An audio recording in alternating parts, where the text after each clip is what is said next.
Hey guys, welcome to Podcast Fandom, the official podcast for ProjectFandom.com. I'm your host, Nina. I'm Donald. And I'm Kaylee. And we're back with a brand new series. We're going to be talking about Alice in Borderland. It is a Japanese thriller. Drama. Yeah. That is available here in the States on Netflix. It was recently renewed for a second season. The first season dropped, I want to say, about a year ago. I remember when it dropped thinking the premise sounded interesting, so I put it on my list, and just hadn't gotten around to it. But with the recent popularity of Squid Game, folks who had already seen this were like, listen, if you guys love Squid Game, you're going to really love Alice in Borderland, so you should watch it. So, of course, I was like, all right, we'll get on that. So we're going to be talking about the first two episodes. If you are a time travel premium subscriber, you can go immediately after this and listen to us talk about episodes 3 and 4. And this will be available on the free stream eventually 3 days after premium. So, all right. So, as we normally do, we're going to go around and give our overall thoughts. And I watched this with Kaylee. Donnie, you watched these for the first time last night, right? No, I've seen this series before. Wait, what? Yeah, really? I told you I watched this when it first came out. You son of a bitch. But to be honest, it was one of those things where I had it on as background noise, so actually paying attention to it, I was like, I didn't remember any of this stuff. I remember bits and pieces, but I didn't remember a lot of details, So this is like Black Summer all over again. Right. Oh, I had no idea. I thought we were all new to this. Well, that's disappointing. That's okay. That's fine. Well, I'll start with you then, Kaylee. What did you think? Because we actually haven't talked about this like really at all. Yeah, I mean, I I like it. Do I? Right. We watched that first episode together for the first time, and I was like, oh wow, I'm really enjoying this. And there was like a point, it was either later that day or like a few days later, I was like, I want to watch that second episode already. Oh, yeah, I told you. That's right. Okay, yeah. But I really like it, and apparently this is based off of a manga. Mm-hmm. Yeah. I have not read the manga, but I was thinking about doing it after seeing some of these characters because I'm curious as to what they look like in the manga. Mm-hmm. But I'm enjoying it. Like, I like the premise, and it's like, this is stuff I like. I really like stuff like this where it's just like life or death games. Mm-hmm. And I feel I know. I feel like Japan does that kind of stuff really well. Yeah. I really like it too. I must say, like you, I really enjoyed the first episode, and I was, I definitely want to watch the second one really quickly. And like the second one made me like it more. Like, I think the second episode was definitely a better episode and almost like a better show. Do you know what I mean? Like, you know how sometimes it felt bigger. Like the first episode didn't feel as big. It felt very contained. Like and like also what do you call those? Those rooms we did, like those escape room. Yeah. Escape room. That's what it felt like in the first one, but then the second one was it felt bigger because you had different people, but then also this bigger location. Yeah. And they hint at that right at the end of the first episode that like the scope of it, like the scale is expanding. You see exactly how far this goes. But still it felt like when they pick up a pilot and then you shoot the pilot and then they show it to the network and then the network makes a decision based on that.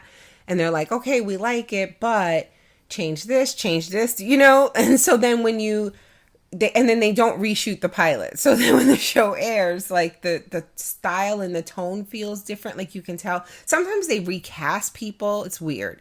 But this kind of felt like that. It kind of felt like, if we were doing these one at a time, I would have been like, yeah, I really like it. I can't wait to watch the next one. But my enthusiasm level for this show really increased with the second episode. It just felt, I don't know, different and better. But I still enjoyed the first one a lot. Donnie, since you've seen it all, did you at least I guess you can't tell us how you felt overall because that would, I guess, kind of be spoilery. But what did you think of these 2 episodes? I thought they were great. There's a lot of there is a lot of similarities to Squid Game and stuff like that, but then there's also a lot of these people are being forced to do this rather than Squid Game. Yeah. These so there's a lot more mystery, I think, in this one because you're like, what the fuck? There's a lot more. Yeah, because we don't know. With Squid Game, you understood exactly why these people were in this situation, but we don't know. Squid Game is realistic, where this one's not. This one they actually pulled people out of fucking time or whatever they did, but they pulled them out of reality, somehow. So that's where it's the main, not so realistic. The main really and probably only similarity is just that people are playing games for their lives. Where the stakes are you die if you lose. Right. All right. Well, let's talk about them. So our 3 main characters. Well, here's the thing. Are a bunch of fuck ups. Well, oh my god. Wow. Okay. They are. Okay. Listen. Okay. Well, damn. I was gonna say that again. If you had asked, after this episode only, yeah, these are our 3 main characters. But now that I've seen the second episode, I don't know. Because I feel like that girl is amazing. And I mean, there's some people who are really interesting, but I don't. The climber. Yeah. Yeah. There are other people who really stand out, obviously, but that doesn't necessarily mean they're going to last long. The one that caught Kaylee's eye and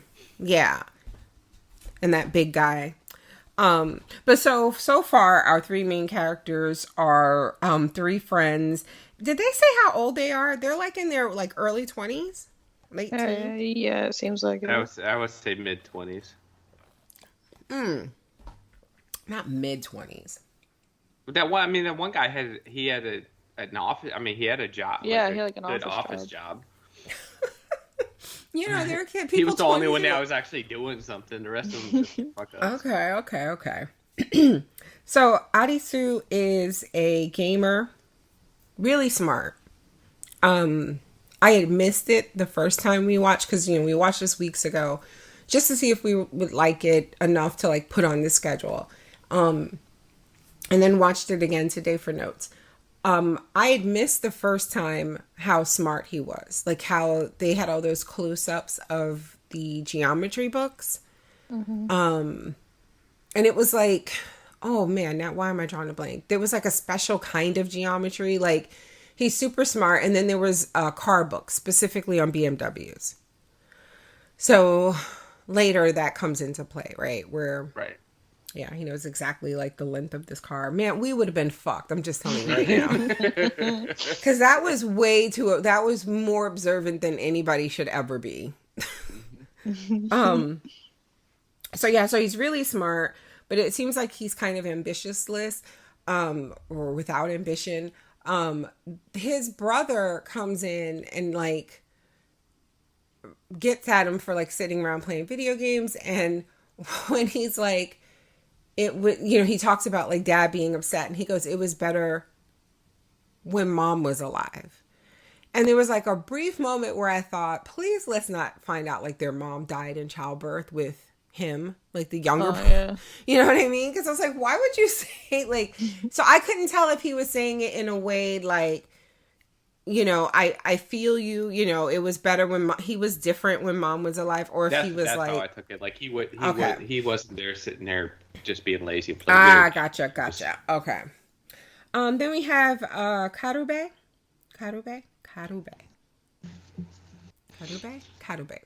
Do He you is have it written down? Did you spell it right? Karube.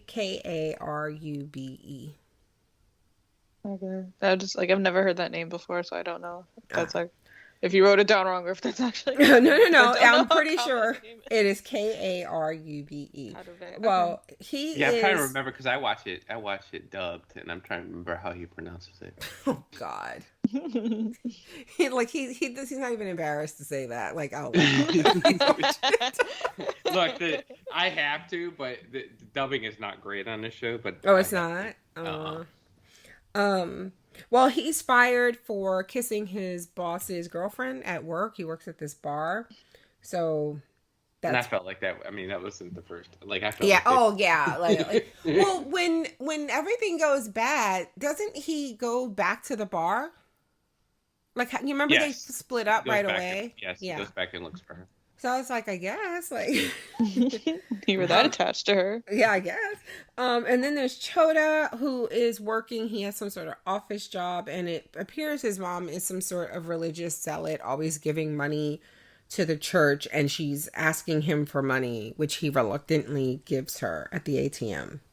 I felt like that was a fucking cult, but Yeah, that's what I think. I think that's what we're supposed to, yeah. So the three friends meet up at Shibuya Crossing. Is that what it's called? Is it Shibuya Crossing or Shibuya Square? Okay. Shibuya Crossing. Mm. Probably both, but I've heard it Shibuya Crossing more often. So they meet up there, start spinning around, laughing, having fun in the street, and they cause an accident. So before everything kind of kicks off, Karube is telling Arisu that he is special. Like, he's basically like, don't be a fuck up like us. And I don't know, I feel like if I was Chota, I'd have been like, wait, what's this us shit? I have a job. What do you mean? And then they run into the bathroom. Before they run into the bathroom, as they're running through the street, Chota notices fireworks during the day. right. And Kaylee and I, like I said, we watched this a few weeks ago. And then the other day, I was just thinking, I don't know why I was thinking about this show. Oh, probably because I think Steph in our group posted, and she was like, I was all in on Squid Game, so I decided to watch this, and I'm currently hooked on it. Please tell me you guys are going to podcast this. And I was like, oddly enough, we're going to be talking about it this weekend. So I think maybe it was her bringing it up. But I asked Kaylee if she thought that those fireworks meant something, like have something to do with what eventually happens. And now I know you can't say anything because you've already seen it. I honestly do not remember. Okay. I don't even remember these fireworks. Well, they mention them again in the next episode. Yeah. Yeah, they mentioned because they think it might be some sort of EMP. Yeah, like, hey, maybe those were an EMP, and Yeah.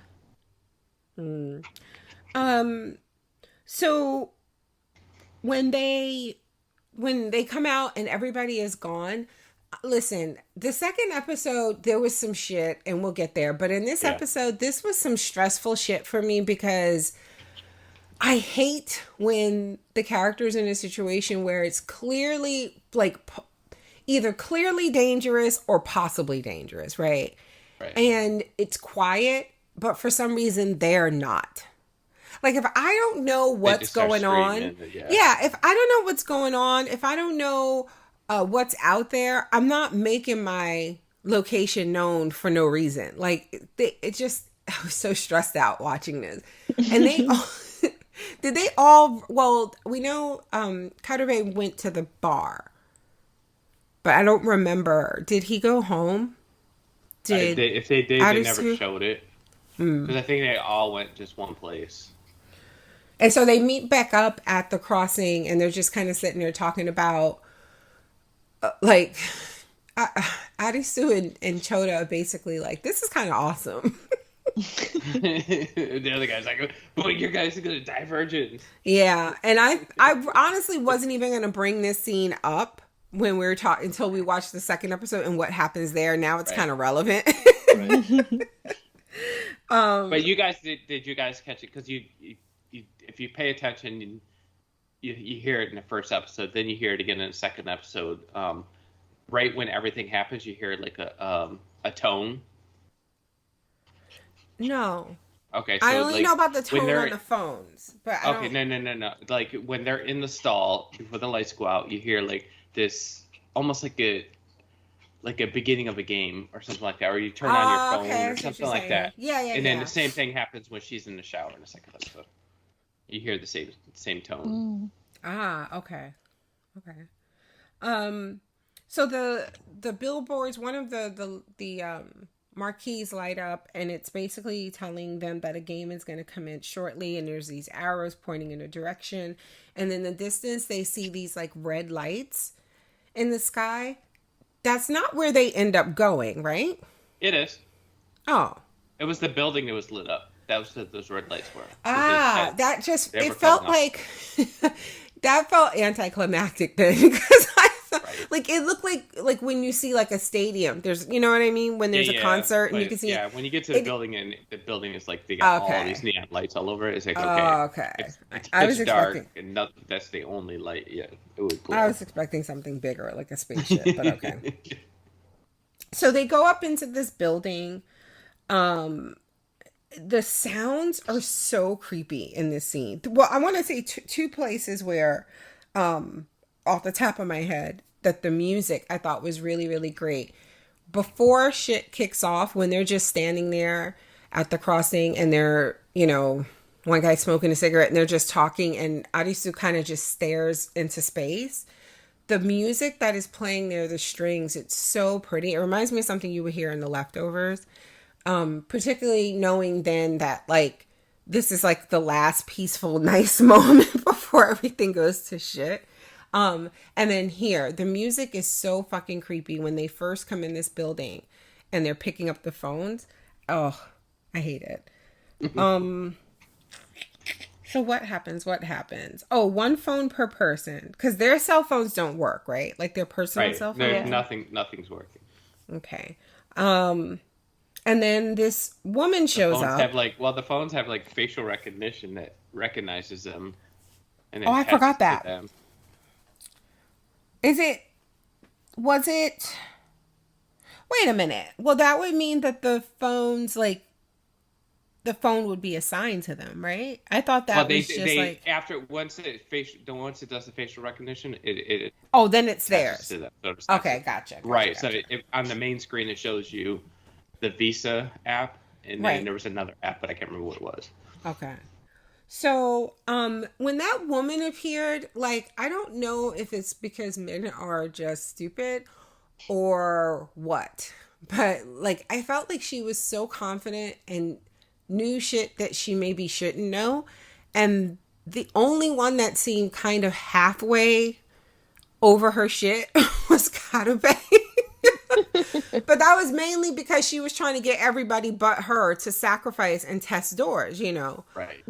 But yeah, like, I just felt like she, and Donnie, I know you can't say, but Kaylee, she's the feds, right? I don't know about that, but I do. If you say you like her, I'm gonna. No. I just like she's a little like suspicious. Look, all I'm going to say is that woman would get me in so much trouble. See, he would be opening the wrong doors. I'm just saying. He would be opening the wrong doors and getting lasers through his forehead. Especially in that second episode, I'm like, all right. Okay, yeah. When she says, when she admits, no, first she tells them, like, they ask, where were you when everything went to shit? And they're like, we were in the bathroom stall. She was like, she was at work. And it cuts to her having sex with this older dude. And I looked at Carrie and I was like, is that man married? Is that man? Because otherwise, like, why would you, like, tell such a drastic lie? And sure enough, they show his wedding ring. And it's her boss, right? Yeah, she calls him chief. Okay. But yeah, it just feels like she knew, like, and I mean, later in the second episode, it's explained, or she says that she's been doing this for 3 days, like 3 days prior. Right. It started for her. And I'm like, how? Like, Unless it is some sort of like virtual reality, like they're pulling people out of places. Mm-hmm. So all those other people didn't, excuse me, didn't disappear. They just disappeared. Right. Yeah. So that's the only way I can see weirder, her. Like, yeah, which is like, if you look at it, like, are they in a different reality? Are they in like some kind of studio? Like, where, because like they set up like everything that's in this city is still there. Like shops are full with food and cars are just in the middle of the road stopped, and there's food inside of some cars. It's just like, it's just kind of weird how the whole setting. Yeah.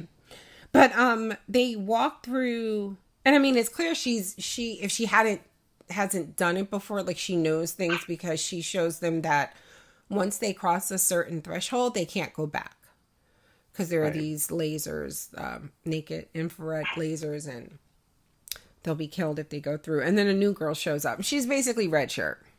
Yep. I don't know how you say red shirt in Japanese, but she's basically red shirt.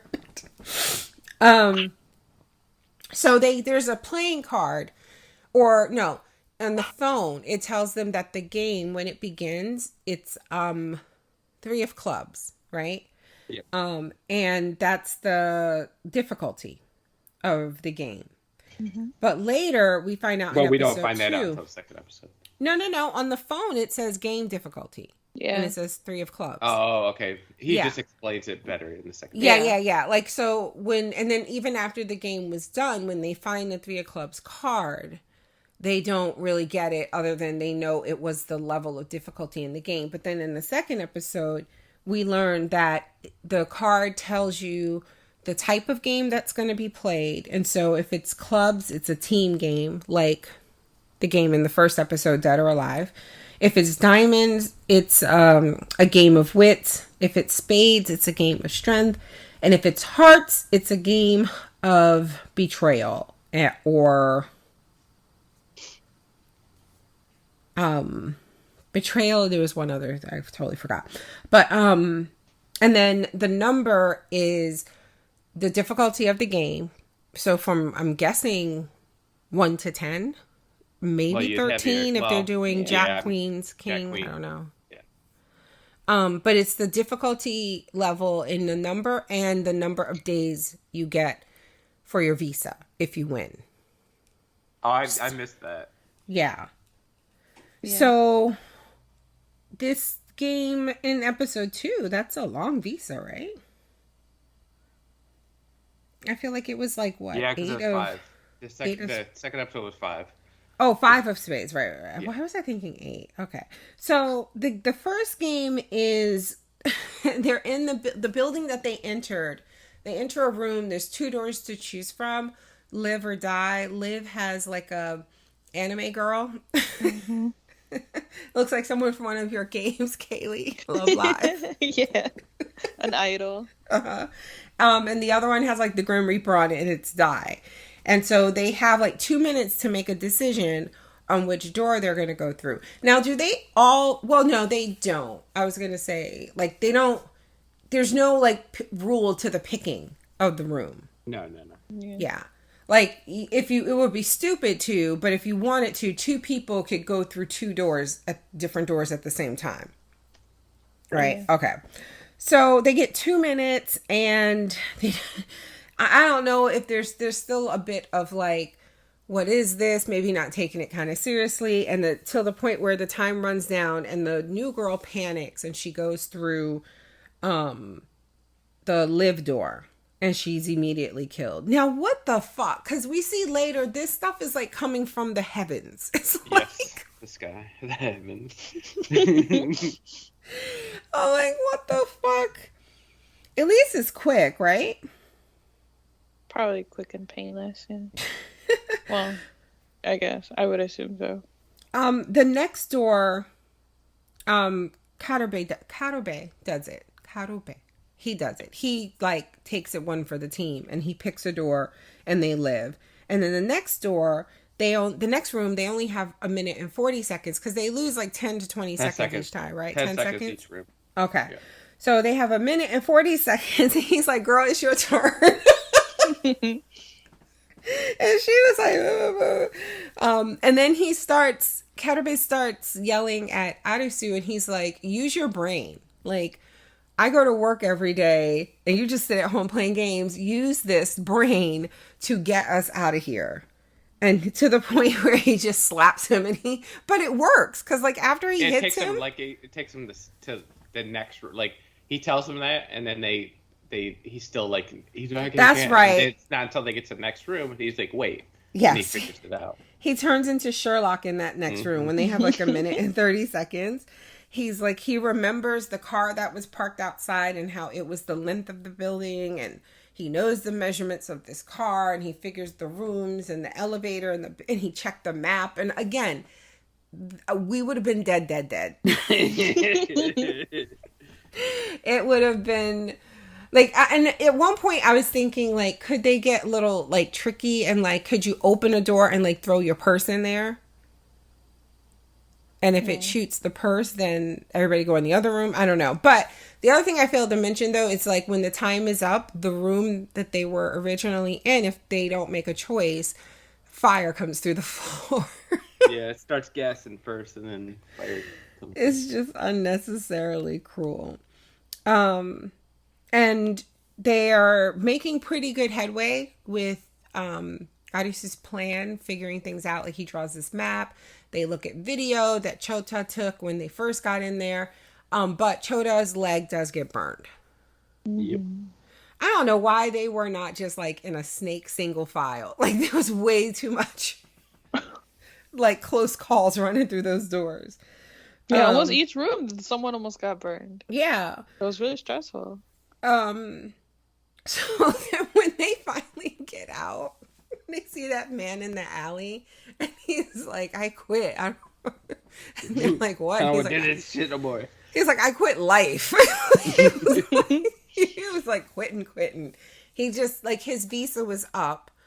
And so I guess like you have whatever like game you win, like again, the number in the card, if you win, that's the number of days off you get where you don't have to play a game. But when your visa is up, you have to go back and play. And he was or die, and he was unwilling to play again. So they killed him.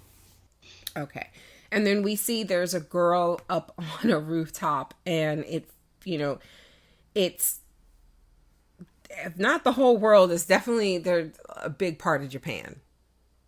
The city, they are Tokyo, and neighboring cities, they are all affected by this. So I thought, oh, there's Alice, but apparently the internet says apparently I still don't know her name. The internet says that the really smart friend of our main three, Arisu, is supposed to be Alice. Yep, Arisu sounds like Alice. Yeah. So all right, so episode 2, they show us the girl I thought was Alice, but she's not Alice. Mountain climbing, but I don't remember how the scene ends. Like, she was mountain climbing, and then she slipped. She right. grabbed a thing, and then somebody grabs a rope and starts pulling her up, and then you find out that she says it's her father. Okay. Later on, but that's it. He just starts pulling up, and that's how that. Was she dreaming, or was that just flashback? Like it was just. I think it was memory. Flashback. Yeah, it was a memory, just to show us Nick. Because then she immediately goes back to her normal time, and she says something. I'm not going to give up for you, Dad, or something like that. Okay. Thanks, because I completely missed that. The surviving group from the first episode figure out that I guess they go to a mall, right? Which is like the best place to go if shit hits the fan. they were eating food in a fucking furniture store. Yeah, it was like, this is smart. Go sleep in an actual bed. Right. But yeah, they figure out that electronics that use IC chips aren't working. Right. Except for the phones. That's where the EMP suggestion came from. Yes. That there are maybe that the fireworks we saw was some sort of EMP to knock that stuff out, but the phones they're given to play the game clearly work. Those are modern smartphones that have those computer chips that are working just fine. They try using though like an old battery powered radio that doesn't have computer chips in it, and there's nothing out there. They're not picking up any kind of signal. So at dinner, we already talked about her being with a married man and them saying that, you know, maybe time works differently. And then the other thing they realize is that there has to be someone in charge, like a game master. Yep. So Karube and Arisu discuss going to play a game before their visa is up. Like the same night. They're just like, tomorrow we should go. Because and I think it's Karube's idea, right? Because he says Chota won't be able to. And if it's something, you know, where they have to work, like he may slow them down. Right. And I'm like, I guess? Like, or you can just maybe give him the 3 days to heal and then take a chance. I don't know. And I was trying to figure out if their like idea, and I can't remember, but I was trying to, if they said anything like you can give somebody some of your days. And I was wondering if that was their idea, like, hey, let's go do this, and then we can give him some of our days, whatever, to heal. But I can't remember if that was the thing or not. Well, I tell you, whatever their plan is, that's not what that heifer told him after they left. I know. She was just whispering in his ear, and I was just like, this is so gross and uncomfortable, and I just don't care. Because he was just praying, because all of a sudden he's seen the light, and I was like, Lord Jesus. I suppose if anything's going to drive you to religion, it might be an apocalypse, I suppose. Right. But, yeah, she's just starting shit. And that's what I have in my notes. I was like, why is she starting shit? That's just who she is. So she's very controlling and manipulative. And that's what most likely why she was sleeping with her boss, is so she can get what she wanted. And she's doing. Okay. We see the same thing in the rooms. She was trying to get the guys to do stuff that's for true. her. She really was. She wasn't trying to do. Because she did mention she hated her boss, so like right. I imagine she had another reason for doing it. Right. Yeah. So what? Any theories? Well, I guess Donnie can't say. Like, why these people then? Because she sounds like a pretty awful person. But, like, I don't think any of our three would be considered awful that we know of. I think it's just random. People chosen by random. That's what you get for all three of you taking your ass in one stall. Right. Yeah, I like how also when they brought up that they were all in one stall to that girl, she was like... She's like, why were you... And they never answered her. Yeah, she just kind of brushed it off. So they end up going alone, Karube and Arisu, to the next game. It's at an apartment complex, and it's one of those like open courtyard ones where the floors are open. The hallways are out in the open. And I would say, like, how many? It's like 6 stories, maybe? I'm trying to remember how big it was. Than that, but yeah. Really? And this game level on their phones, it tells them it is 5 of spades. So spades means a game of strength. 5 is, I guess... Now, if this is considered 5, like halfway hard, what? Mm-hmm. What? But at least with this one, though, it's weird. Okay, because... So, what did they have the first time again? Okay, clubs. Right. So... And he said, what clubs... Or this one he said it was strength and stamina or something like that. And then I don't remember what... Because he names what all 4 of them are. I forgot what he said clubs was. Maybe... Were you not listening when I named them like 5 minutes ago? Probably not, because I was getting... It might have been when I went and got Nico some water. Oh, look at you trying to save and say it was something selfless. So clubs are team games. Okay. Diamond is wits. Spades is strength. And hearts is betrayal. Gotcha. That's it. And emotions. That's the other word I couldn't remember. Emotions and betrayal. And then the number. Yeah, you were here because I told you the number on the card was the number of days that you get visa if you win, and also I heard the difficulty that part, level. But I didn't hear you say the other one. So I just came back in. So Okay, but here's the thing. The first game was clubs, and that was a team game. Mm-hmm. But, like, I was going to say, and it's also kind of wits, but it's not. He solved it with wits, but that is really luck because most people are not that observant. Right. Most people would have just been chancing it. And it was, you know what I I mean? felt like it was built for him because it was just like, hey, that's my father's BMW. Like we already saw that he was into geometry, into math, and he was into BMWs. And then So all you're the saying clues like were they would. BMWs. Okay. What were you gonna say, I just Kaylee? thought that I just find that kind of weird that like everything in that game was like almost built for him. What if it was? What if this is like something you pay like when you just want to motivate your kid? Like tomorrow, Kaylee's gonna wake up downtown Portland empty. His father's behind me. Yeah, it's like remember Scared Straight, where the kids would act up and they'd send them to like prison for a weekend. Oh, you like your video games? How about doing a real one? Yeah, like that type of shit. What were you gonna say, Kaylee? I was gonna say that I'm pretty sure clubs is team games, and that was a team game. Right, but you get what I'm saying though. Like, there's more to like a team. Knowing it's a team game really doesn't help. Yeah. Whereas knowing it's a strength game, that's something that really helps you.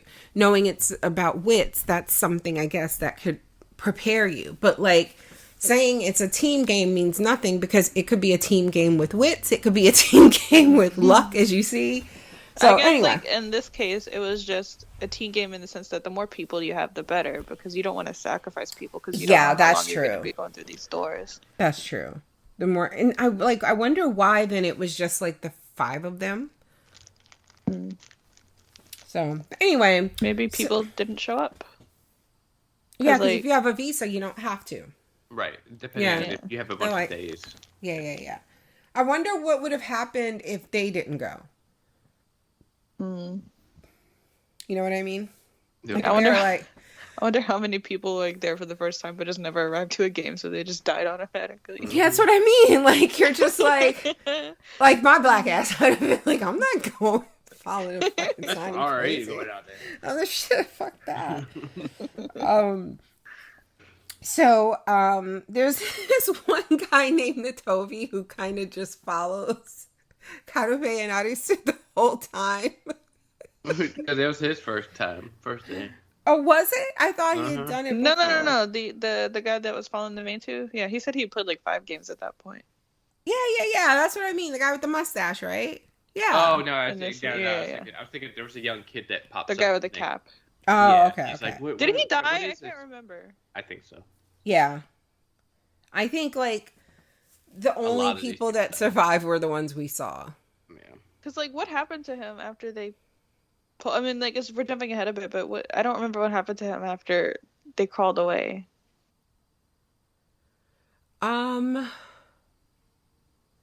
Maybe he didn't. Oh, because he was the one that behind the wall and he was shooting it, right? Yeah. Yeah. No, then he survived. Oh, okay. We just didn't see him. So there were 13 people, right, in total for this game. It's a game of tag. I already said it's 5 of spades, right? They have 20 minutes to escape the tagger by making it to the safe zone. So the safe zone is what they're thinking. I don't remember if they told them that it was, but one of the apartments, right? So it's the only unlocked apartment in the whole complex. And they're given a small amount of time to go to wherever they want to start, in the building. Before the tagger is released. They don't know who the tagger is. And if in 20 minutes, the building is set to blow, unless they can make it to that safe room and stop the timer from I missed making the whole safe room explanation, I guess, because the entire time I'm like, what's the point of making these people play in this building for 20 minutes and then just blowing it up at the end? Right. I didn't get the safe room. I didn't get it until, because it was like when it starts, they're like trying doors. And I'm like, this fucking sucks. Like every door is locked. Like this is really hard. Like they're really just running through those open hallways, But then at some point, I don't know, someone said something and I was like, oh, they must know that one of those rooms is open, or one of the apartments is open. Yeah. Yeah, it was explained in the rules. So the tagger, the way we first are introduced to the tagger, the person who has to quote unquote tag them, it was weird because it was the girl that I never caught her name, and I'll have to look it up, but the climber. She picked, I can't tell like how high she up, but she was like the far end of one of the balconies. And like everybody's looking around and it's quiet and you know, they don't know what the tagger is, where they're going to come from. And there's like heavy breathing and she's looking in front of her like at the wall. And it's like a shadow on the wall. And I'm like, is somebody standing in the shadow? Because it's clear she starts to feel uneasy and she's backing up and she's going to run. But then like the part of the shadow moves. And what it was you were you were in the POV of the tagger. And that shadow part was like the middle part of the mask going down the bridge of his nose. Like you were looking through the mask. Holy shit balls. Yeah, it took us a while to notice. That was some creepy shit. And even before that though, like, again, you don't know what's happening. And I just kept hitting Kaylee and I was like, this is stressing me out. Because it was. And this motherfucker is tagging him with a machine gun. Yeah. And he's wearing a horse head's mask. Like a horse's head. For a mask. Meanwhile, that girl is seducing Chota. So they're running around. There's some random people we don't know getting shot. And then with like 5 minutes left, they decide to team up because Arisu realizes that the shooter's field of vision is compromised because of that mask. So he has these blind spots and they can help each other by calling out where he is. And fucking Karube is like, shut up. Why would you help other people? And immediately the new guy, girl, like the new guy, because the whole time, like because this thing's take 20 minutes, and the new guy's up there, and I think he was all the way up top at the very top floor, up in the corner, just watching the whole thing, like for 15 minutes. Like no, that was a really good spot because no one could sneak up on him. The only negative is that what that guy had to tag you, he could have killed him from the very. So unless he was like a climber, like the girl, and he could like jump up or down. But other than that, that was a brilliant spot because there's no way that guy could walk up on. And I felt like he's been doing these for quite a while. That's the impression I got. And that he was like, he's very comfortable, and they're like, oh, I've done these, like these people aren't going to work together. Like, stop trying to, because I played these. Nobody ever worked. He's like, let me watch these clowns. He was just doing like this voiceover the whole time. It was funny. Kaylee was intrigued. I like him. I figured you would. He's my favorite so far, and I like his hair. And that's the moment I saw him. That's when I told mommy, like, I want to read the manga just to see what he looks like in the manga. So they team up with these two guys that were already like clearly working together. One of them's really, really big, and he's like, we have to take the tagger out. So Karube has a knife. They have these fire extinguishers, something else they're going to use for a weapon. So everybody is down with it, right? Fucking Karube is like, no, we can't. So why did he betray his friend? The big guy. They were drawing the tagger out. And he was supposed to jump out and hit him from behind. And he does it. And the guy's backing up and he's like saying his friend's name. Like, hey. And I don't understand why he did that. I don't either. So, but this fight was brutal. And this motherfucker, he was like a super soldier. He was like kicking and like, Then he pulled out this fucking machete. Like, where was that even? Like, how do you tuck in a machete that big to your pocket or whatever the fuck? He pulls it out. Yeah, pocket. Oh my God. And Cowderbait gets like sliced on the side, right? Mm-hmm. They better go find some drugs. Put that knife on the guy's face and just like, presses it. And then you see it like later when the knife's gone. You just see this like cut. Like it was just a. Kaylee, what did you say? I said he's gonna have a cool scar now. Yeah. But yeah, I couldn't figure out why he betrayed him, but the guy was tough. Like he was fighting again, like he was like in the military. Mm-hmm. And the one guy finally does like beat the shit out of him through the horse head mask. Even though there were several times where they would like hit him and stop or stab him twice and stop. And I'm like, why? Also, why do you stab him like in the shoulder like that? Neck or gut or thigh. Get that femoral artery. And then there's another one though we see because so they with this one he finds out what door it is or figures out which door it is because this one was up at the only time he was shooting outside of the hallways was down at this door and he was shooting all around it. Right, so to stop him from going into that door. He's like, why would the shooter shoot this one door? Like, right. Out of all the doors, this is the only door they shot. So then he figures out, okay, there must be something special with that door. And then the blonde kid's like already there. He's like, oh, so you figured that out, huh? he knew the whole fucking time. That blonde kid is like Killua, Kaylee.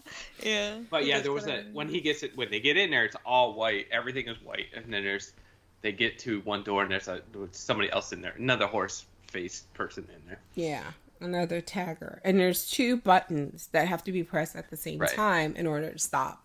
And then we find out what the blonde kid's, what he had, because he was charging something before they went in to the game. Well, it was like it looked like a Walkman.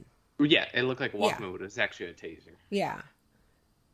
And then he didn't like help enough though. Kaylee's favorite. He tased him for the first. He tased. Yeah, but then he like was in the. I mean, I get it because the gun was going off. But at one point, Addison was like, "Anyone, please, somebody come in here and help." And he didn't. He came in there, saw him, and then dipped out. It was like, okay. And it's not until the girl shows up, and the 2 of them are fucking amazing. And they hit the buttons. But the person with the mask, the horse mask, the second one, is an older woman. Somebody's Meemaw. And because she lost, there's like a collar on her neck and it like goes off and it like kills her. Yep, because both the taggers were also players. Forced to play because they had phones and it said game over. So this is interesting because it's the way you said it. I hadn't considered it, but he was shooting the door to stop him from going in it, right? No, they were trying to tell them how to get out. How to get out? Okay, that's what, when you said it that way, I was like, is it to help them or? Yes. Oh, that was the thing. Just like because they're just normal people. They don't want to be there killing people. Well, I thought it was like because if they do get in the door, they'll lose and they'll die. They'll lose and they don't want to die. No. Yeah. So I thought they were just trying to as hard as possible to keep them away from that door. Yeah, no, I felt like these people they wanted these people they didn't want to kill these people. You have too much faith in these people. I'm on Kaylee's side. I really thought he was just like trying to stop him from going in there. But the one that Cowderbait stops with the other guy has a walkie-talkie, like a radio, and I'm trying to like figure out what was happening. Was that a message being played over and over again, or was that somebody talking to him live? It sounded like it was repeating itself. Yeah, but like at the first he asked a question, right? He was something about like wanting an answer or something. And when Cowderbait picked it up, he said something like he asked him a question. And then the guy started saying, the answer is in our hands now. But before that, he was asking a question. The voice on the radio. And once Cowderbait said something to him, then the thing changed and he said, the answer is in our hand now. in our hands now, return to the beach. And then that kept repeating. Yes. Return to the beach. Return to the beach. And then he turns around, the other guy is gone. So I just want to say they need to get some medicine. I don't understand why, because we have two people that are badly hurt. Mm-hmm. Chota's going to lose a leg. And I don't know. I feel like they got to clean that wound. Or what's his face? Yeah, I mean, he got shot. He got 8 days though, so he got some time. Oh, wait. So that added to his visa? Right. So they won. They get another 5 days. Chota's gonna be mad. Well, he don't care. He got laid, so. Right. I told you I'd be fine with that. You gotta die in 3 days. All right. So we don't have any feedback yet, although I know this is one of those shows that I think a lot of people already watched without us, and so they are listening for our thoughts after the fact. I think a couple of people are doing a rewatch with us because they're just that excited. But if you're listening to this on Patreon as a Time Traveler subscriber, you have early access to us discussing episodes 3 and 4 right now. Everyone else, thank you for listening. And next week, we'll be back with the next 2 episodes of Alice in Borderland.